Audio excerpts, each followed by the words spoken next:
Muy buenas tardes, bienvenidos a la Biblioteca Presidente Roberto F. Chiari, con la apertura de este ciclo del programa público Hablemos del Canal.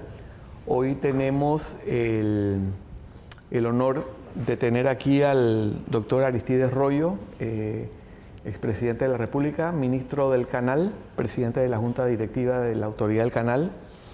Tenemos a la profesora Yolanda Marcos Serna, historiadora de la Universidad de Panamá, y tenemos al honorable diputado Gabriel Silva, un joven, estas juventudes invitadas aquí al conversatorio, al Hablemos del Canal, hoy dedicados a la memoria del 9 de enero. ¿Qué representa el 9 de enero para nosotros los panameños después de 59 años de haber ocurrido estos hechos? Nosotros justamente además estamos presentes aquí habitando dentro de los espacios de la memoria. Los incidentes se dieron aquí a 20 metros de este recinto donde estamos ahorita mismo reunidos. Los 21 mártires, incluyendo al primero que cae, Ascanio Arosemena, que tiene el honor de llevar el nombre de este centro de capacitación, Ascanio Arosemena, junto con los otros 20 personas perdieron sus vidas para marcar un antes y un después de la relación de Panamá con los Estados Unidos, y establece también una ruta de negociación que termina con la firma del tratado, la ejecución del tratado, el levantamiento de la zona del canal,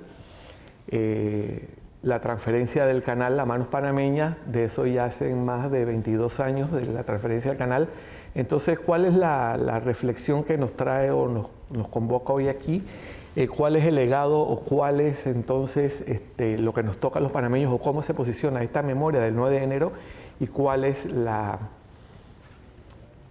retos que tenemos a futuro con relación a esto? El administrador del Canal de Panamá, en alguna de sus intervenciones recientes, destacó que el Canal de Panamá, bueno, bajo la administración de los panameños, establece hitos importantes en la administración, en el manejo.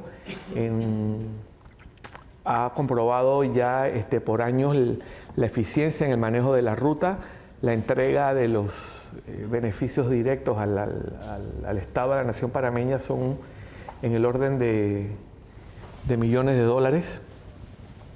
Y destaca él en una de sus últimas intervenciones de que el Canal de Panamá es la única ruta marítima en el mundo que funciona con agua dulce, y que el agua representa un elemento clave y vital para el funcionamiento del canal y para la seguridad del funcionamiento del canal, tanto para el abastecimiento de la población como para el canal. Entonces, pensemos en esta nueva agenda que nos impone la memoria de los mártires del 9 de enero,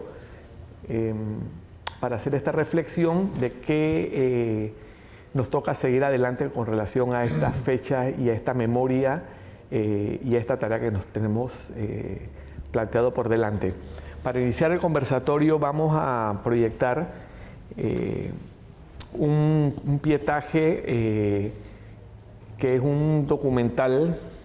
No es un documental, es un corto documental que fue producido como un sumario de los eventos que se dieron el 9 de enero en el 64, y a la cual nosotros le montamos la conversación que tiene el presidente Roberto F. Chiari, que lleva justamente el nombre de este recinto donde estamos aquí congregados hoy, y el presidente Lyndon B. Johnson de los Estados Unidos. Este film de 16 milímetros en formato digital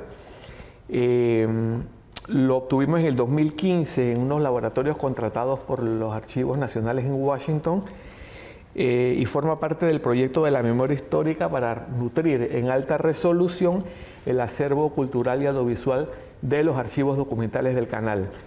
Traigo esta información particularmente, o la destaco en esta conversación, porque la unidad de memoria histórica justamente es la custodia y la que administra el acervo documental de la Biblioteca Roberto F. Chiari y los archivos documentales del canal, que incluyen este acervo audiovisual, que es importante que que tengamos en mente y que a través de estos eventos también los destacamos.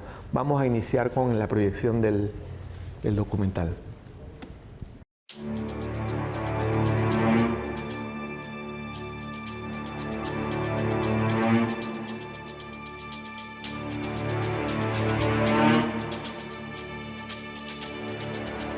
Hello, Mr. President. Aló, señor presidente. Diga, señor. Mr. President, I wanted to say to you that we deeply regret the situation of violence that has developed there. Señor presidente, quería expresar a usted que profundamente lamentamos la situación de violencia que ha ocurrido ahí. Sí, señor. We appreciate very much your call to the Panamanian people to remain calm. Apreciamos inmensamente su apelación para el pueblo panameño para que se quede calmo. We recognize that you and I should do everything we can to restore quiet, and I hope that you will do everything possible to quieten the situation, and I will do the same. Reconocemos que tanto usted como yo deberemos hacer todo para mantener paz y que tenemos la seguridad que usted lo está haciendo y yo lo haré el mismo. You and I should be aware of the possibility and the likelihood that there are elements unfriendly to both of us who will exploit this situation. Tanto usted como yo, señor presidente, debemos reconocer la posibilidad de que hay elementos que son enemigos de tanto ustedes como nosotros que tal vez quieran explotar esta situación. Sí, señor.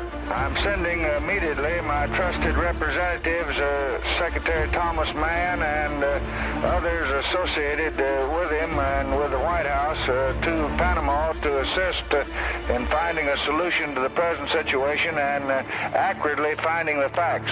Yo inmediatamente voy a enviar a Panamá, señor presidente, mi asistente de toda confianza, el secretario Tomás Mann y otros auxiliares de alta categoría y aquí llegados a la Casa Blanca para que puedan averiguar todos los hechos y ayudar y cooperar con usted.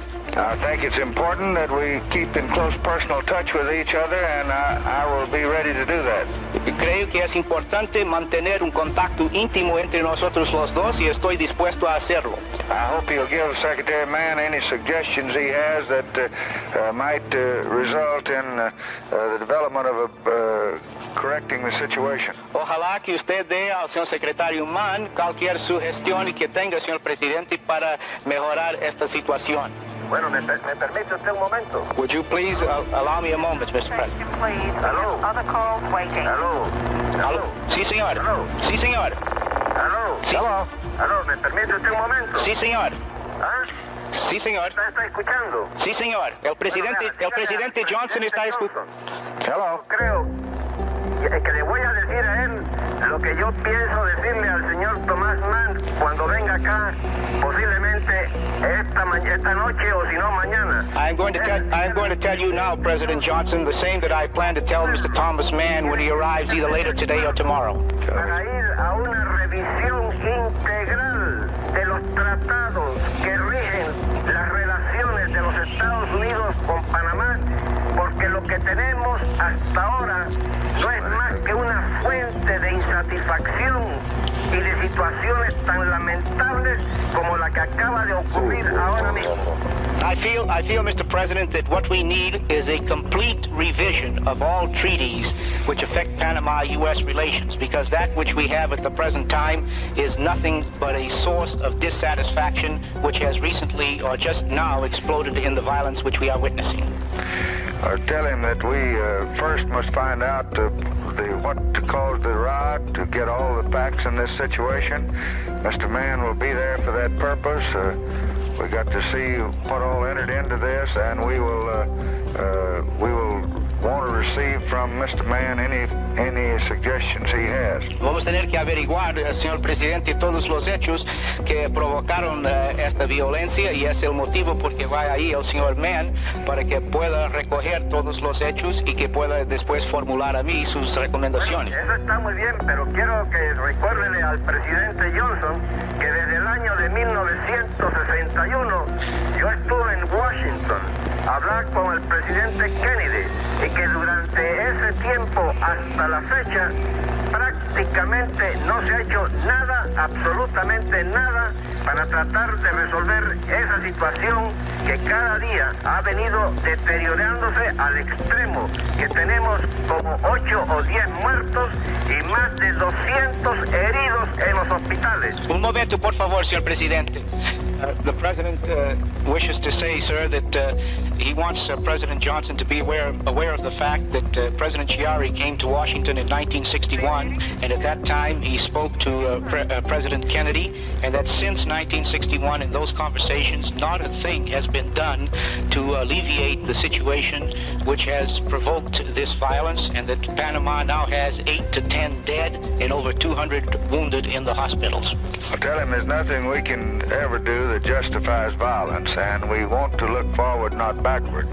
And what we must do is to review with the responsible and able and trusted officials of this government the situation that he reviewed with President Eisenhower in 1960 and with President Kennedy in 61, and Mr. Mann can do that with him on the ground floor, and then we will look at the facts and try to deal with the problem in this country. We have a problem here just as he has it there. Nosotros, señor presidente, no podemos justificar de forma alguna violencia y debemos de mirar para frente y no para atrás. Por eso es que va el señor secretario Mann ahí para la continuación de las conversaciones que Panamá tuvo con el presidente Eisenhower en el 60 y con el presidente Kennedy en el 61 para averiguar exactamente lo que podemos hacer para resolver esta situación, porque tenemos aquí problemas también iguales en los Estados Unidos. Tenemos que averiguar los hechos para poder llegar a soluciones. I tell him that violence is never any way to settle anything, and that I know he and Secretary Mann can get together and he can give him the viewpoint of his country, and we will give him the viewpoint of our country, and we will carefully and judiciously and wisely consider both viewpoints and reach an area of agreement. Violencia nunca es una forma para solucionar problemas de clase alguna, y tengo la seguridad que usted, señor presidente, y el señor secretario Mann podrán llegar a un acuerdo de comparar, cambiar ideas para que podamos llegar a una solución para estos problemas. No, estamos de acuerdo.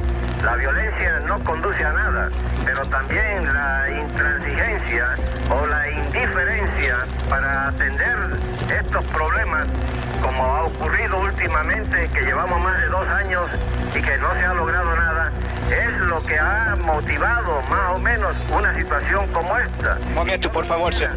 Que él se diera cuenta y lo que conduce como hombres prácticos y responsables, él ante su país y yo ante el mío, actuar rápidamente con sentido de la realidad, señor, con sentido de la realidad. The President is in complete agreement with you, Mr. President, that violence leads nowhere. However, he feels that we must take cognizance of our intransigence and our indifference to Panamanian problems during the past 2 years, and especially in recent months, where things have been at a standstill, and it is urgent that men of goodwill, you in the United States and President Chiari in Panama, should attempt an urgent solution for these problems. Tell him that people will be in the plane in 30 minutes. The most respected people I have, to talk to him about it in detail. In the meantime, I'm going to count on him to preserve order there as I'm going to preserve it here. El presidente Johnson dijo, señor presidente, que sus auxiliares de mayor confianza estarán en un avión dentro de 30 minutos a camino de Panamá, y que él confía que usted mantendrá la orden ahí como él la mantendrá aquí también. ¿Qué preguntó? ¿Pueden llegar a Panamá ellos? Un momento, señor presidente. At what time will the airplane arrive in Panama? Oh, approximately 5 hours. Ellos avisarán para el presidente de aproximadamente unas 5 horas ¿Cómo dice?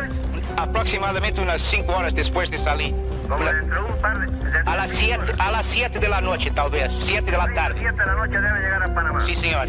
Bueno, está muy bien. Dígale que muchas gracias. Thank you. Yo agradezco su cooperación. He's very grateful for your Seguiremos hablando cooperation. sobre el asunto. Now say to the president, I don't know how to act any prompter than that. El presidente Johnson desea declarar que él no puede agir con más rapidez que eso. No, está muy bien. Dígale que está bien. Que No, muchísimas they gracias. say that's very fine, and they're very, very But grateful. say to the president that we have serious problem here, as we know he has one there, and it's going to take the wisdom and the strength of all of us to solve it. Tenemos también serios problemas aquí, como ustedes tienen ahí, como el señor presidente bien reconoce, y esos problemas van a exigir la buena voluntad, la buena fe y la sabiduría de tanto ustedes como nosotros para llegar a una solución. Cómo no, está muy bien. Pero dígale al presidente Johnson que una de las cosas que yo admiro en él es que él es un hombre de acción y de pocas palabras. He said, one of Nosotros esperamos que en esta ocasión va a haber una acción pronta, rápida y justa para estos problemas. Sí, señor. One of the things that President Chiari admires in President Johnson is the fact that he is a man of action, a few words. Therefore, they have great confidence that this situation will finally be resolved. Thank you very much. Muchísimas gracias. Goodbye.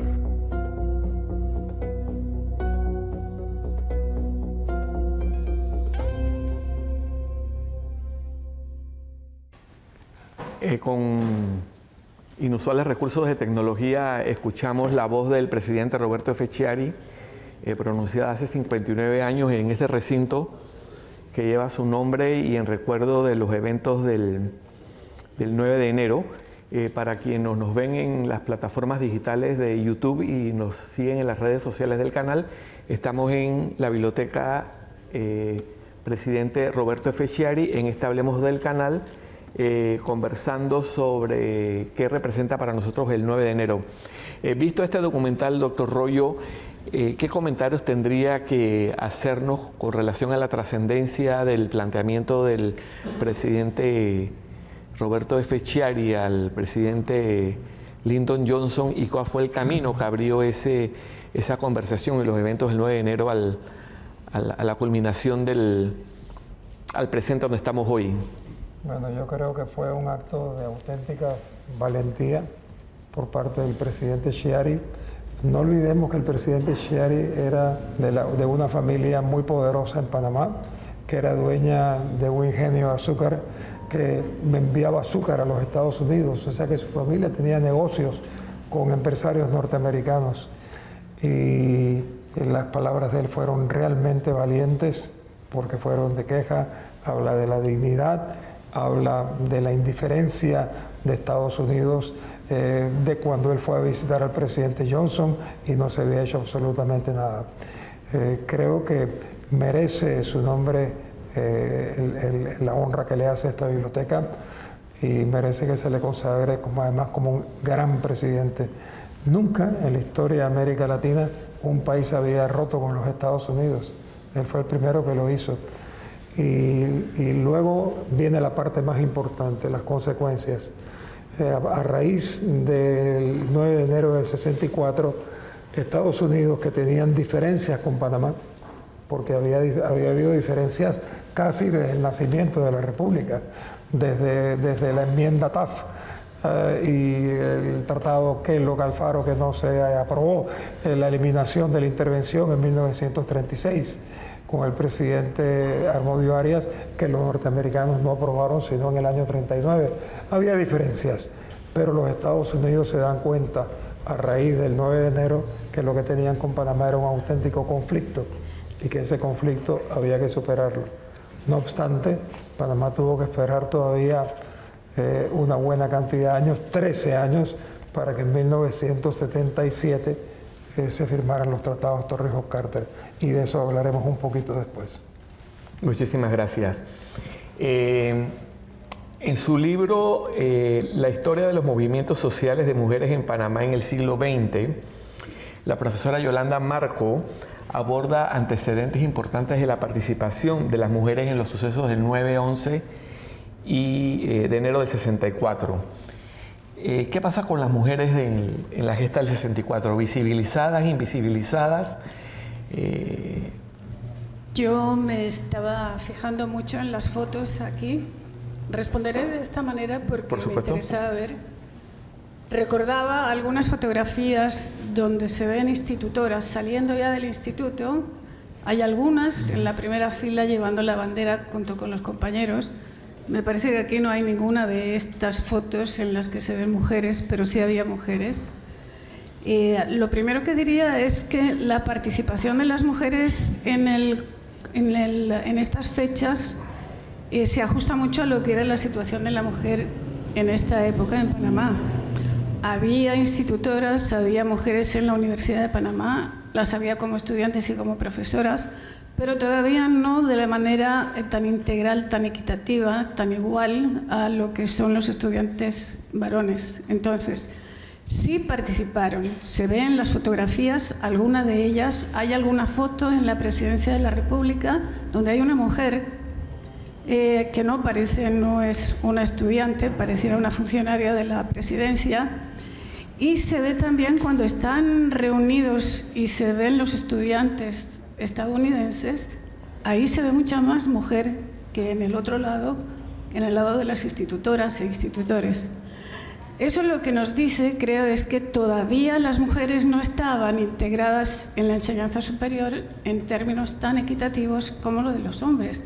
Ese ha sido un proceso que ha costado mucho tiempo. Recordemos desde el 19, cuando se abren las puertas del instituto a las mujeres, después la creación de la universidad en el 35 y cómo progresivamente empieza a abrirse esa posibilidad de estudios para las mujeres. De modo que sí había institutoras y había estudiantes universitarias y había profesoras, y algunas de ellas son mencionadas y recordadas por los institutores en la época porque participaron en estas jornadas, ¿no? De modo que hay un desequilibrio, ¿no? Pero están ahí las mujeres, pero lo que se observa es, aparte de esta diferencia todavía en la participación en los estudios superiores que señalaba antes, lo que se observa es que ellas son anónimas. Esta mujer de la Presidencia, yo no sé quién es, no he visto su nombre en ningún lado. La institutora que aparece en primera línea saliendo del instituto, tampoco sé quién es.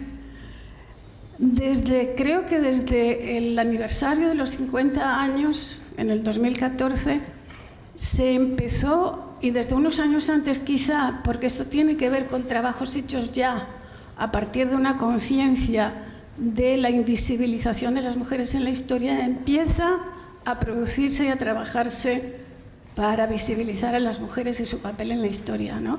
Entonces recuerdo dos trabajos, uno de la ACP y otro de la FETV, donde aparecen algunas de estas mujeres que fueron protagonistas en la época hablando. Y recuerdo de manera especial a Ofelia Rodríguez, que muy emocionada da su testimonio en uno de estos documentales, pero son pocas y se las empieza a visibilizar hace relativamente poco tiempo, ¿no? De modo que yo diría que eso es un reflejo del momento y nos habla desde hoy de cómo ha sido la historia de las mujeres en Panamá en la educación y en la participación política. Pero no es que las mujeres empiezan a participar en la política entonces, ni a manifestarse en la calle.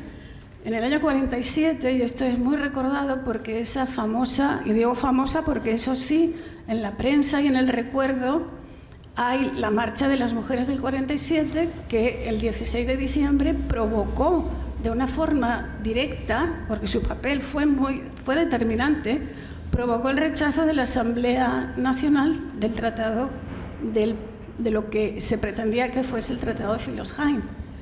Y ahí sí, ese recuerdo, y recuerdo en la prensa haber visto, en La Hora, por ejemplo, las mujeres se integran a la historia, ¿no?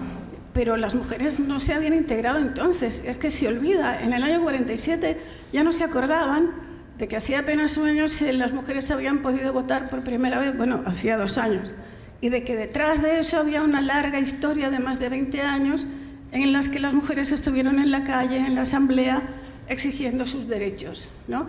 De modo que hay un sesgo también que invisibiliza más unos hechos que otros. La participación en las jornadas nacionalistas tiene más importancia que las otras en las que las mujeres reivindicaban su igualdad de derechos. Eso se puede observar así en estos en este ejemplo del 47, que creo que es muy llamativo, fue ensalzado, fue glorificado, las mujeres fueron ahí convertidas en heroínas, pero no después, no frente a otras reivindicaciones y en otras actividades y acciones que habían hecho, ¿no? De modo que sí, invisibilizadas, sesgadas su participación, también se le da más importancia a unas cosas que a otras, ¿no? Y se relega lo que tiene que ver con los derechos y la búsqueda de la equiparación, de la igualdad de oportunidades cuando ellas la reclaman, ¿no? Excelente. Yo no tendría nada que añadir. Yo creo que queda clara la explicación que nos da la profesora Marco con relación a la participación de las mujeres dentro de la gesta del 64, del 9 de enero. Nosotros tuvimos la iniciativa de invitar dentro de este conversatorio a Gabriel Silva. Gabriel Silva es diputado electo de la Asamblea Nacional de Diputados, de la bancada independiente. Esa fue una de las cosas que tal vez hizo un poco de ruido en el momento en que curamos el evento y le decía, bueno, no, es que Gabriel Silva además es un joven panameño que participa en la política y me gustaría, y por eso lo tenemos acá, que él nos relatara. Tengo dos preguntas. Uno, ¿cómo aprendes tú del 9 de enero dentro de tu formación académica formal? Eso es uno. Y la otra segunda, ¿cómo ves tú el nuevo proyecto que tiene que seguir adelante, impulsado por las juventudes, inspirados en los jóvenes estudiantes del 9 de enero? Gracias, Orlando. Buenas tardes a todos. Realmente para mí es un honor y se siente muy especial poder estar acá, especialmente por lo que usted mencionó. Justamente aquí pasaron los eventos del 9 de enero y estamos en esta escuela, en esta biblioteca, donde estaban los americanos, y poder honrar la presencia, la historia de los mártires aquí, creo que es muy significativo. Yo no conocía este lugar hasta hace 2 meses, cuando usted me invitó junto con otros historiadores a trabajar un proyecto de ley que les traje sobre rescatar edificios antiguos del área canalera. Muchos de ustedes quizás han visto cuando van a Panamá Pacífico o al área de Amador, edificios que lastimosamente no se han conservado y se están perdiendo y que son parte de la historia y que inclusive muchos panameños pudiesen aprovechar. Y tuve la oportunidad de venir aquí y hablar un poco sobre esa iniciativa que pronto vamos a presentar. Pero comento eso porque si no hubiese sido porque llegué a ser diputado y a presentar ese tipo de iniciativa, que tuve la oportunidad de poder estar acá. Y sé que la gran mayoría de jóvenes no han tenido la oportunidad de conocer o ni siquiera saben que existe un lugar tan interesante, tan fabuloso, tan histórico como esta biblioteca y muchas otras estructuras del Canal de Panamá. Lo que quiero decir con eso es que yo aprendí, al igual que quizás la gran mayoría de jóvenes panameños, sobre el 9 de enero, quizás con unas vagas líneas en un libro de historia o con algunos minutos en la clase de cívica, pero no fue algo profundo que yo recuerdo haber aprendido en la escuela, como si pude haber aprendido quizás otros eventos de la historia panameña, como el 3 de noviembre, 28 de noviembre. Este era un tema que no se tocaba con tanta profundidad. Y yo quisiera entrar brevemente a las causas que yo creo y considero y que he conversado de que por qué posiblemente pasa eso. Y dentro de las causas está, yo considero que primero que todo, la reforma necesaria que hay que hacer a las metodologías de enseñanza, para que la historia, cuando se enseña en los colegios, se enseñe de una forma mucho más interesante, interactiva, que los estudiantes puedan absorberla y llevársela por el resto de la vida. 2, intentos deliberativos que se han hecho intencionales para reducir el conocimiento o mitigar el impacto que han tenido los mártires en la República de Panamá, ya sea tratando de silenciar algunos movimientos o eliminar algunos movimientos estudiantiles. Y 3, yo creo que también, y escuchaba a algunos historiadores mencionar esto también, creo que al 9 de enero será una fecha en donde en los colegios no se está presente, ya que es vacaciones. Quizás los centros educativos tienen más dificultad en poder exponer las importancias del 9 de enero, ya que los estudiantes no están en las aulas de clase. Y yo creo que, bueno, en fin, hay muchas causales. También reconocer que lastimosamente el sistema educativo panameño tiene muchas falencias, no solamente en la parte de historia, y que es algo que hay que reforzar. ¿Y por qué hay que reforzar lo que sucedió el 9 de enero? Yo creo que porque dentro de esa historia están muchas de las respuestas y herramientas que nosotros como país necesitamos para construir el futuro que merece Panamá. Cuando hablamos de coraje, cuando hablamos de valentía, cuando hablamos de sacrificio, cuando hablamos de poner los intereses del país por encima de los personales, yo creo que esas son todas características y elementos necesarios, indispensables para construir el país que merecemos. Y creo que en cuanto al significado del 9 de enero, para mí es algo muy simbólico y muy importante, y que creo importantísimo que la ciudadanía lo pueda absorber, y por eso eventos como este y otros se deben hacer más. Y el primer significado es que no importa qué tan grande sea un obstáculo o un reto, se puede vencer.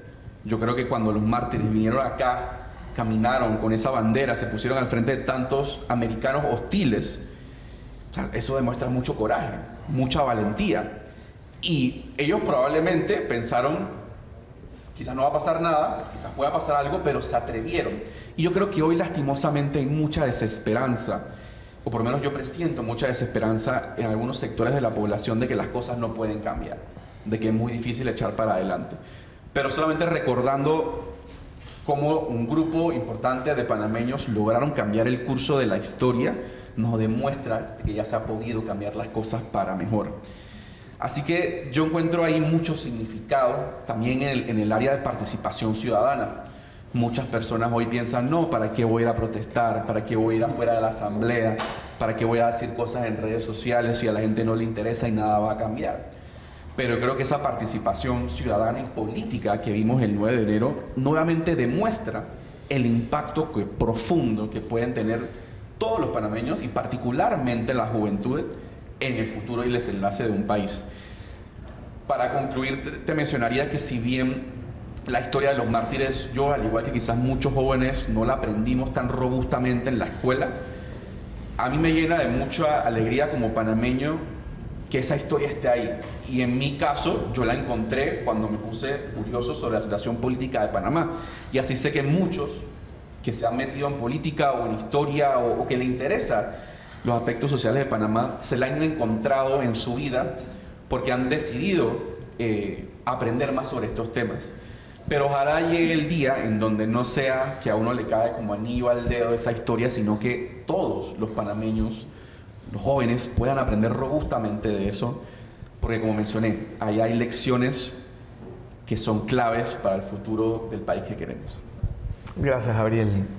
Muchísimas gracias. Profundas tus reflexiones. Y de ahí saco o desnato, saco de la conversación de lo que la profesora Yolanda hablaba, y veamos el tema de educación. ¿Quiénes eran los estudiantes del 9 de enero del Instituto Nacional? O sea, ¿cuál era su formación? ¿Cuál había sido el caldo que había nutrido esa generación de estudiantes? ¿Qué tenían en la cabeza? ¿Cómo se habían formado? Pensando en lo que Yolanda decía hace un rato, bueno, las mujeres estaban invisibilizadas, bueno, no tenían participación, no tenían acceso a la educación. Pensemos entonces en el Panamá de hoy, los beneficios que genera el canal y cuál es la situación general de la educación en esta sociedad. Es una pregunta...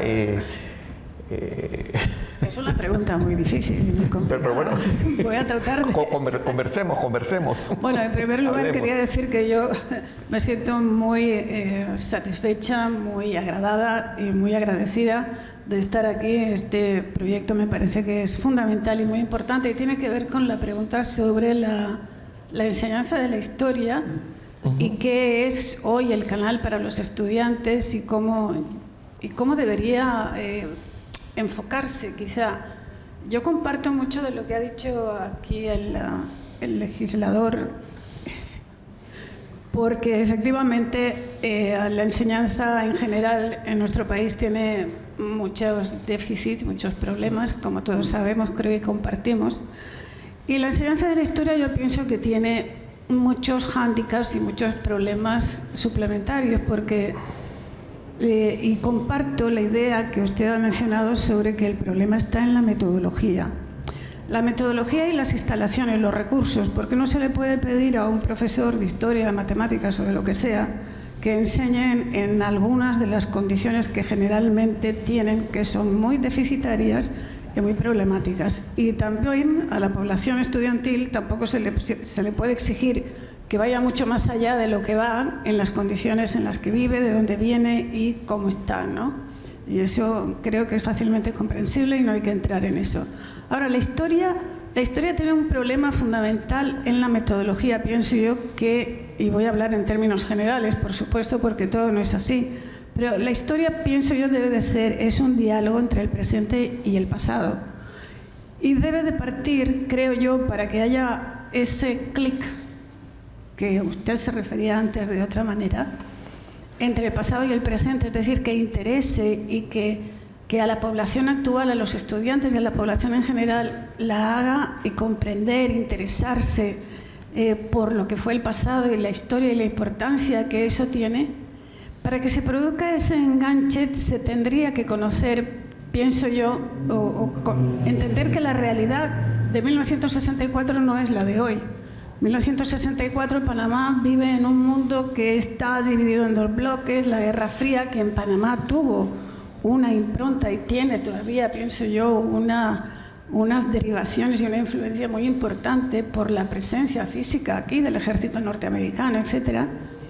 La crisis que viene después de la Segunda Guerra y un problema también, una situación de crecimiento económico orientado de manera distinta a la que hoy se vive, por ejemplo, es un Panamá distinto. Si a un estudiante o a una persona no comprende cómo era ese Panamá y qué movía a los estudiantes, a los institutores y a los universitarios y a la población en general, porque la población se implica en esta actividad que originalmente es estudiantil solamente, de una forma muy visceral, muy emocional, que tiene que ver también con las condiciones de la época, de la presencia norteamericana, de la valla que había entre los dos mundos, etcétera, ¿no? Pero Panamá hoy es otra cosa. Los problemas de Panamá hoy, la organización social, económica es distinta.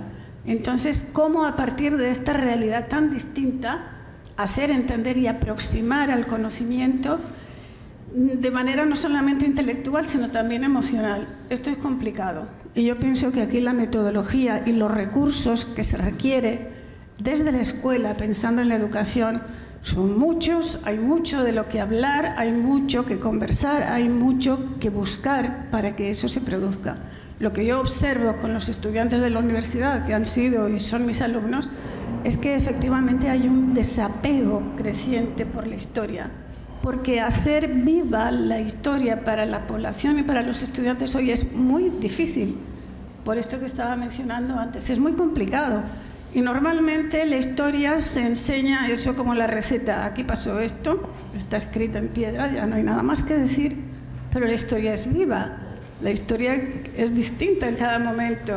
Lo que hoy vemos no lo veían hace 20 años, y la manera en que analizamos y que entendemos y que transmitimos el conocimiento histórico es diferente, porque los problemas hoy son distintos y los intereses también. Entonces, ¿cuáles son los intereses de los estudiantes hoy, de la población hoy? ¿Qué le preocupa? A mí, por ejemplo, yo no he podido conversar a fondo con Ofelia Rodríguez, con alguna de estas mujeres de esta generación, porque me gustaría saber, y esas son líneas en las que podíamos aproximarnos a esta gente de entonces, a estas heroínas, a estos héroes, ¿qué pensaban? ¿Qué les motivaba? Más allá de la humillación, de la rebeldía y de estas emociones que son fácilmente entendibles, ¿no? Más allá de esto, la nación panameña, ¿qué era? ¿Qué esperaban? ¿Qué querían? ¿Qué querían cambiar? ¿Todos pensaban igual? Rafael Moscote, que era uno de los profesores importantes de la época que tuvo, o Rica Orte Soler, que también fue profesor en la época del instituto y de la universidad. ¿Qué pensaban ellos y qué pensaban los estudiantes? Eso yo no lo sé. Yo he oído los testimonios, como les decía antes, de Ofelia Rodríguez y de otras, pero se quedan siempre como en la superficie, ¿no? En la reivindicación nacionalista. Pero si empiezo a pensar y qué entendía ella, qué quería ella para su país, Eso creo que no lo sabemos todavía. Hay mucho, en otras palabras, lo que quiero decir es sí, cambio en la idea, pienso yo, de lo que se entiende por historia, con una nueva metodología y también con mucha más investigación sobre el tema y sobre los protagonistas. Este fue un evento que tuvo un protagonista colectivo, más allá de los protagonistas, héroes y heroínas conocidos, identificados, etcétera, que tienen nombre y apellido. Pero es un hecho, tiene un protagonismo muy amplio. Y esto también creo que es algo sobre lo que hay que indagar, meditar y reflexionar más todavía. Pero bueno, debo recordar también que el otro día, viendo en la Biblioteca Nacional, hace unos años, creo que fue en el 14, la directora administrativa, Nietzsche Barrantes, hizo una investigación y ella catalogaron más de 400 documentos escritos sobre el tema. O sea que este es un tema sobre el que se ha reflexionado y escrito mucho, pero todavía nos falta mucho, porque hay mucho de estos documentos que son testimoniales, y el testimonio es fundamental, es fuente oral para la historia, pero no es lo único ni es suficiente. Doctor Royo. ¿Me presta el micrófono? Bueno, es verdad que la historia en Panamá no atrae a mucha gente, eso es cierto. El otro día, hace un par de años, vi un programa de televisión en el cual preguntaban como a 10 estudiantes quiénes firmaron los tratados Torrijos-Carter, y solo una chica, mira qué orgullo, una chica fue la única que acertó a decir el jefe de Estado Torrijos y el presidente Carter. La mayor parte no lo sabía, y un día me invitaron a una conferencia, no voy a decir el nombre de la universidad, no era la de Panamá, y entonces mencioné en mi charla a Justo Arosemena, y se me ocurrió preguntar si alguien había oído hablar de la obra de Justo Arosemena, o de Justo Arosemena, o de lo que hizo Justo Arosemena.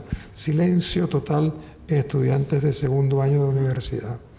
No sabían nada del Estado federal, el hombre que puso la conciencia de que aquí había una patria, de que había una nación y que merecíamos ser algún día Estado federal, y él lo consiguió en los 1855.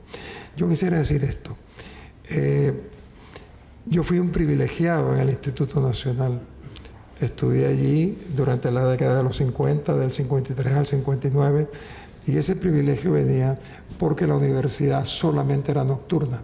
Entonces muchos de los profesores nuestros eran profesores graduados con maestrías, algunos con doctorados, que iban a enseñar en la universidad a las 5:15 o 5:30 y que estaban en el Instituto Nacional durante todo el día. Cuando la universidad se hizo diurna, entonces ya los profesores comenzaron a trabajar solo en la Universidad de Panamá y no en el Instituto Nacional. Protestábamos de muchas cosas. Salimos en el año mío, concretamente en el 58, hubo muertos, hubo heridos, porque salimos a protestar por temas de las sillas y de los útiles escolares del Colegio Rodolfo Chiari de Aguadulce. Y entonces la represión, tuvo la mala suerte, la represión, de que una bomba lacrimógena le explotó en el pecho a José Manuel Araúz, que tenía 14, 15 años y estaba en el Artes y Oficios. Pero hoy en día prácticamente no hay protestas, y les voy a decir algo. He oído a personas que dirigen colegios secundarios sentirse orgullosas al decir: yo no voy a permitir tener asociaciones federadas de estudiantes en mi colegio. Ahora creo que hay un movimiento para restablecer las asociaciones federadas. Y le cuento esto. No es que nosotros discriminásemos a las mujeres en nuestras organizaciones federadas, la fin era que ellas venían del colegio, del liceo de señoritas, algunas venían del interior, de La Chorrera, que todavía no había segundo ciclo. Entonces, para nosotros, los que llegábamos a cuarto año, eran nuevas. Entonces nosotros que veníamos de primero, segundo y tercer año, solo varones, nos encontrábamos con las chicas. Y la relación, sí, eran candidatas a reina porque no había rey, pero para meterlas en las organizaciones, vamos a llamarlas políticas de protesta, había cierta timidez, no nos atrevíamos con eso, y tampoco ellas venían de ninguna agitación. El tema del canal, yo les quiero contar esto. Si ustedes hacen una encuesta hoy, diciéndole a todos preguntándole a los panameños una especie de censo, ¿qué beneficio recibe usted del canal? El 90%, calculo yo, dirá, yo no recibo ningún beneficio del canal. Y el canal entregó en diciembre del 2022, entregó 2.494 millones al Estado, que el Estado utiliza, y eso es algo que ojalá algún día hiciéramos una discusión en este recinto, el tema de los subsidios en Panamá. No hay presidente que se atreva a quitar subsidios, más bien la tendencia es aumentarlos. El canal funciona como una empresa, pero es una empresa que no produce lucro para sí misma, que luego de los pagos de planillas, de los gastos, de las reservas necesarias que hay que hacer para contingencias que puedan surgir, todo se le llama excedente, ni siquiera se le llama ganancia. Todos los excedentes, todos van a entregarse al Estado. Y el Estado entonces generalmente, y digo que lo gasta en subsidios, porque el gobierno publicó en varios periódicos en la localidad, publicó que los subsidios eran de 2.443 millones de dólares, prácticamente, de balboas, prácticamente lo que entrega el canal. Algún día ojalá que discutamos sobre eso. Pero también quiero decirle, y ahora me meto en la educación, porque... bueno, en la época mía, cuando yo entraba en cualquier recinto, yo era el más joven. Ahora en cualquier recinto que yo entro, soy el más viejo.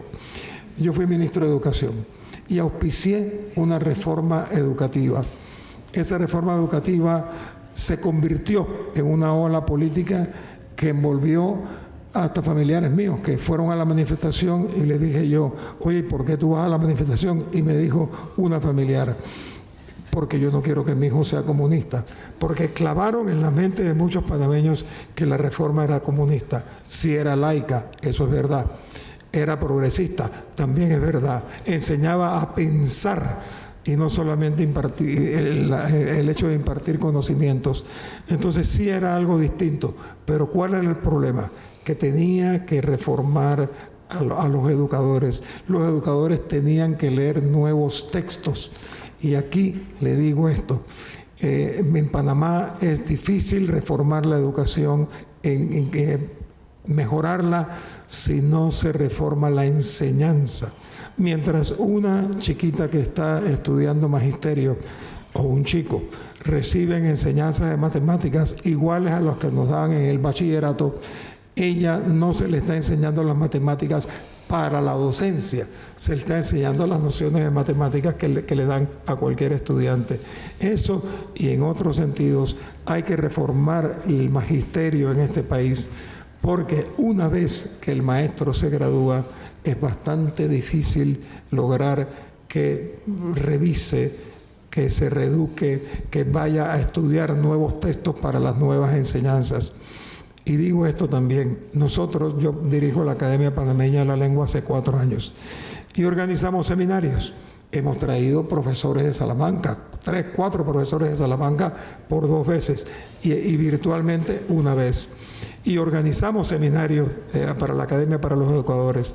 Los educadores asisten y logramos que asistan porque hay una disposición legal que dice que los educadores que asisten a seminarios avalados por el MEDUCA, por el Ministerio de Educación, recibirán un aumento salarial de 10 balboas.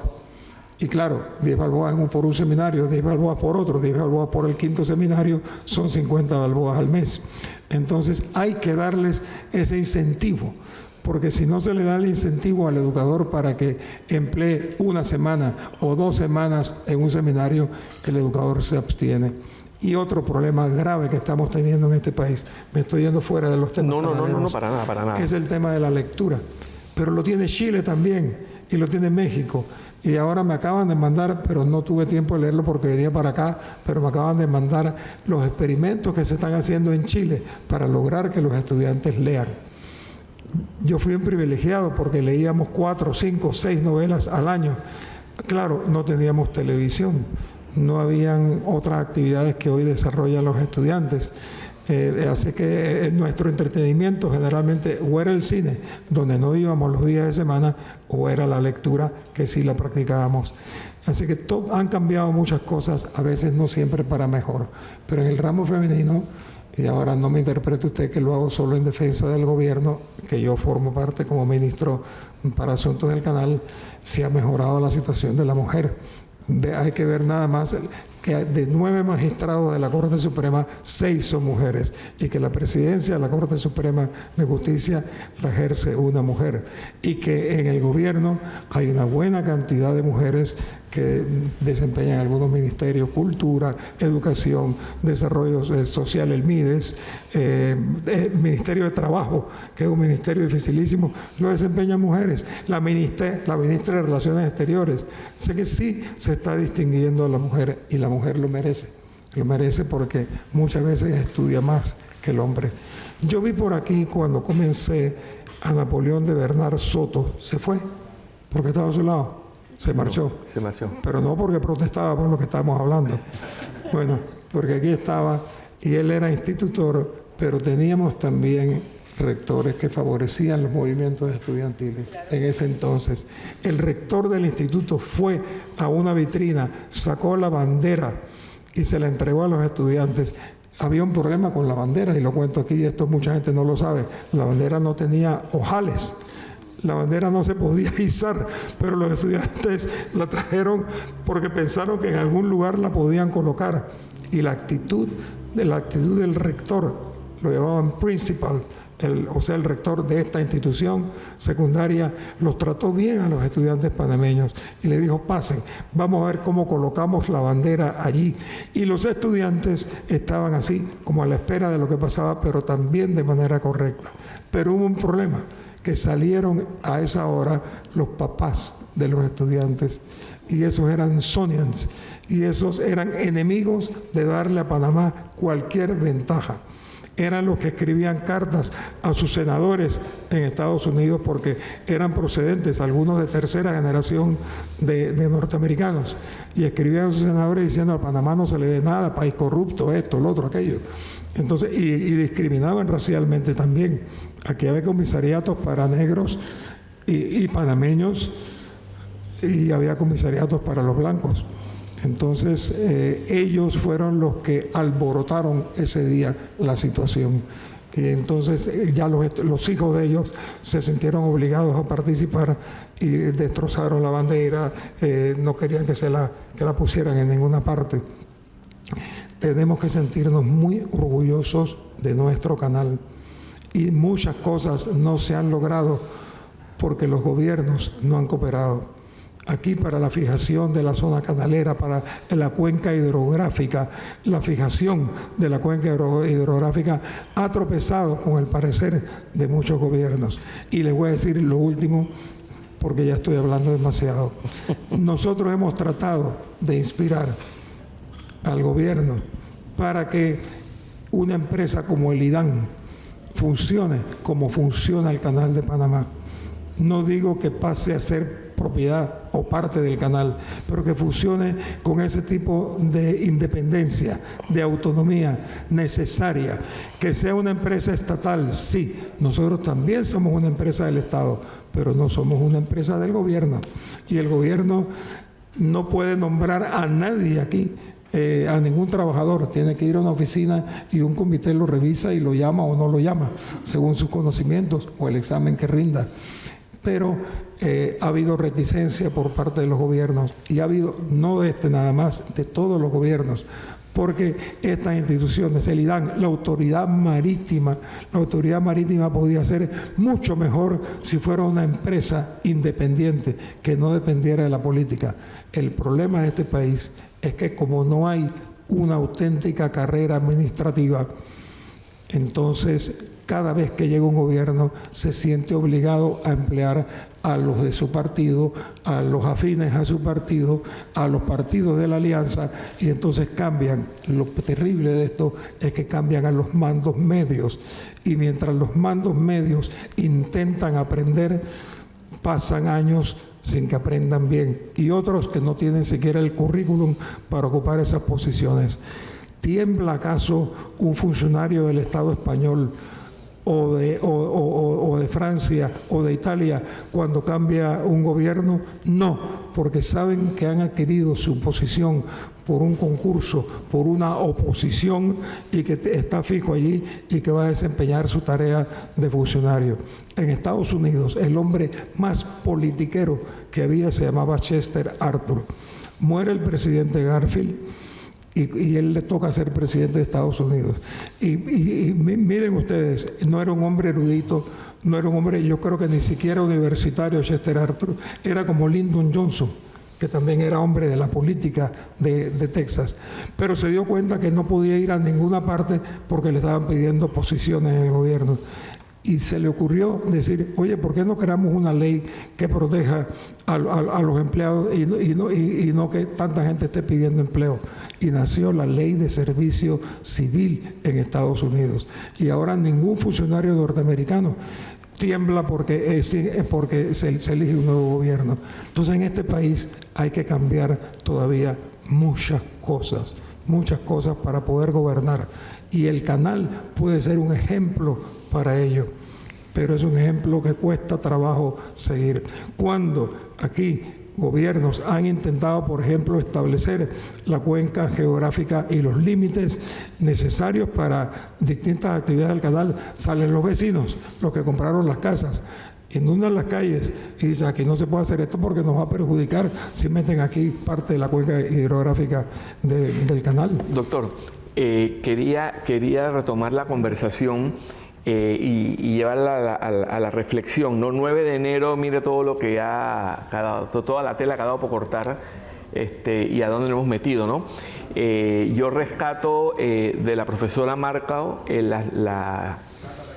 la nueva forma de enseñar la historia. La historia la tenemos que relacionar con el presente, la tenemos que ver de dos vías. Y yo creo que este ejercicio que estamos haciendo es parte de lo que entiendo que identificas como necesidad, para que la historia cale. Entonces, vuelvo e insisto, estamos aquí en la Biblioteca Roberto F. Chiari, espacios de memoria, recordando lo que sucedió hace 59 años, las consecuencias de esos eventos, las proyecciones del mismo, la necesidad de la educación, la necesidad de instrumentos administrativos que nos blinden, y más allá yo añadiría, y refraseando al administrador recientemente, que posicionemos el tema del agua. El agua es clave para el funcionamiento del canal y para el futuro de estos beneficios que nosotros estamos recibiendo. Al inicio hablaba, ¿no? El canal de Panamá es la única vía marítima internacional que depende del agua dulce. Entonces nosotros tenemos que tener también una visión a futuro sobre este recurso. Yo creo que ese también debería ser un mensaje que deberíamos posicionar desde la mirada de los mártires, porque ya no hay zona del canal que levantar, ya no hay tratado que firmar, ya no hay un canal que debamos transferir, sino que tenemos que ver cómo nosotros vamos a seguir operando el canal de Panamá. Desde la Biblioteca Roberto F. Chiari estamos aquí conversando, hablando del canal. Para los que no están aquí presentes, pueden volver a mirar este conversatorio a través de las plataformas digitales de YouTube. Vamos a tener un pequeño receso para entonces luego incorporar o permitir la intervención del público para entonces seguir ampliando este diálogo de Hablemos del Canal. Muchísimas gracias. Gracias. La Biblioteca Presidente Roberto F. Chiari y la Unidad de Memoria Histórica, como responsable de la puesta en valor y la administración de información importante, quería anunciar aquí públicamente la entrega de parte del doctor Omar Jaén Suárez al doctor Aristides Royo, presidente de la Junta Directiva, la primera donación que la biblioteca recibe sobre documentos relacionados con los tratados del Canal de Panamá. Con esta entrega, la Biblioteca Presidente Roberto F. Chiari hace formalmente el anuncio de la apertura de esta sala de la documentación relacionada con los tratados Torrijos-Carter el doctor Omar entrega al doctor Aristides Royo una nota en donde hace constancia de la entrega de ese acervo documental. Cuéntenos un poco de qué se trata esto, doctor.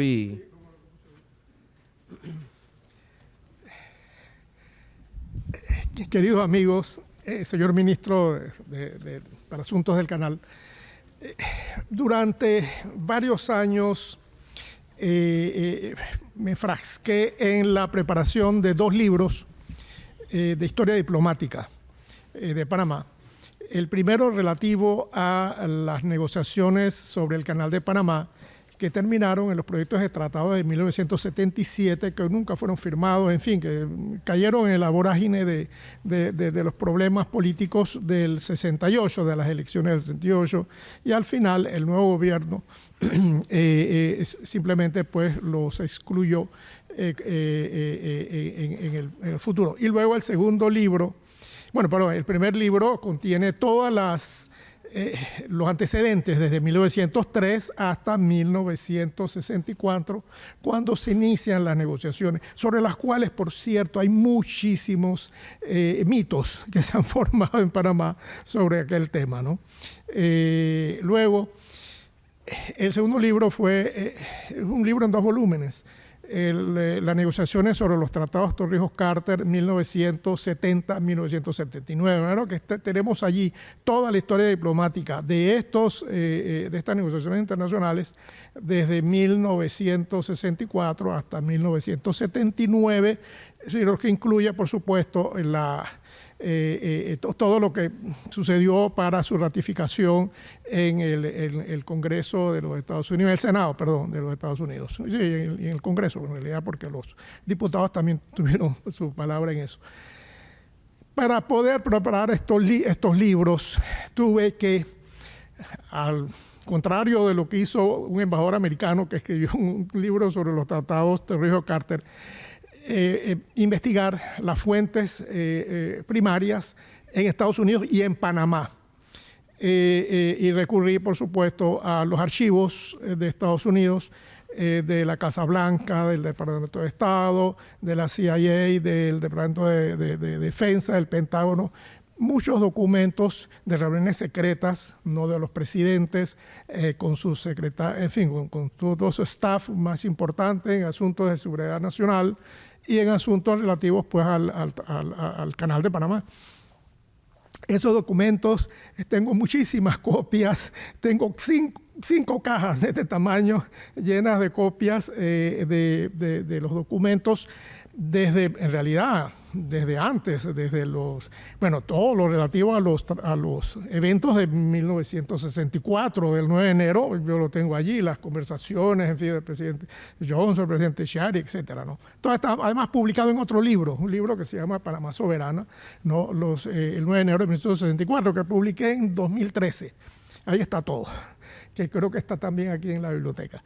De manera que esas copias de documentos, estoy hablando de centenares de documentos, miles de páginas, yo estoy haciendo donación a la biblioteca presidente Roberto F. Chiari, porque yo creo que los investigadores panameños y extranjeros que vengan aquí puedan tener acceso a esas fuentes que, si bien es cierto, los pueden conseguir en Estados Unidos. Es mucho más complicado, mucho más costoso tener que ir a los archivos americanos a buscar aquello. De manera que me complace muchísimo entregar estos documentos para que sea esta biblioteca la custodio de dichos documentos, que son copias, todos son copias. Por supuesto, los originales están en sus archivos. Y ahí no puse copias de los documentos que están en la Cancillería panameña. Aquí hay un archivo en la Cancillería muy importante que la gente ignora. Por cierto, el embajador americano que hizo ese libro simplemente ignoró totalmente el archivo. Es decir, hizo un libro sobre negociaciones entre 2 países, pero ignoró todas las fuentes de uno de los 2 países. No, eso es incorrecto. Yo creo que lo correcto era ver lo que tienen las 2 partes, son 2 partes aquí fundamentalmente, de manera que a mí me complacen particularmente por varias razones. Primero porque, como dice el ministro Royo, el presidente Royo en realidad, esta es la institución pública que mejor funciona en Panamá.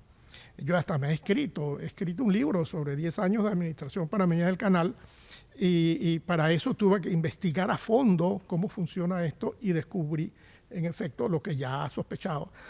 Y es que funciona mucho mejor que el resto de las instituciones públicas y lo presentaba como un modelo, un ejemplo a seguir en el resto del Estado panameño. Aparte de este paréntesis, yo estoy muy complacido que esta ceremonia muy modesta, ¿no? de entrega de estos documentos coincida con el conversatorio sobre estos eventos fundamentales, ¿no? Donde yo digo que es un lugar, un momento ¿no? donde se parte la historia. Sí, parte de la historia de Panamá. Hay un antes y un después del 9 a 11 de enero, pero es el 9 de enero, pues, simbólicamente, en la historia nuestra, en la historia política y en la historia internacional. Muchísimas gracias. Gracias. Bueno, por si acaso alguien no sabe quién es nuestro oferente, Omar Jaén Suárez, yo quiero decir aquí que él no solamente escribió sobre las negociaciones, sino que él fue parte de las negociaciones de los tratados Torrijos-Carter. Él formó parte de una comisión importantísima que fue la comisión de reversión de áreas revertidas que iban a revertir de tierras y aguas. O sea que mapearon el país entero. Pero aparte de eso, es un escritor. Te voy a preguntar, voy a ser indiscreto. Sí. ¿Cuántos libros has escrito en total, Omar? Más o menos. Aproximadamente 20. 20 libros. Es autor de 20 obras. Y para mí, el libro sobre el canal, bueno, aparte de las negociaciones, sí, que lo consulto a cada rato, pero el mejor libro sobre el canal de Panamá lo ha escrito este señor. Se lo tuvo que financiar un banco extranjero porque no había encontrado financiamiento en Panamá. Bueno, Such is life in the tropics. Encantado. Gracias. Retomamos entonces.